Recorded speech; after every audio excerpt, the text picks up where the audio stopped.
If you notice a solid red light on your AT&T BGW320 router, it's a clear warning that something isn't right.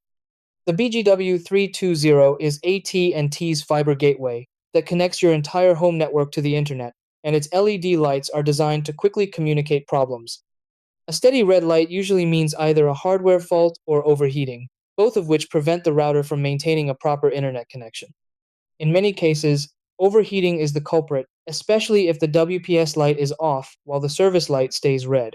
This can lead to frequent disconnects or a complete internet outage affecting all connected devices. Start by checking ventilation. Make sure the router isn't enclosed, stacked with other electronics, or blocked by dust. Next, reboot the router by unplugging it for 2 to 3 minutes, or restart it using the AT&T Smart Home Manager app.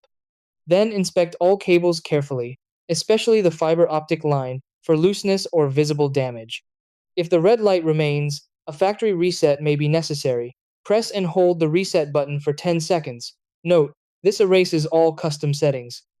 If none of these steps work, contact AT&T support, as the device may need a firmware fix or replacement.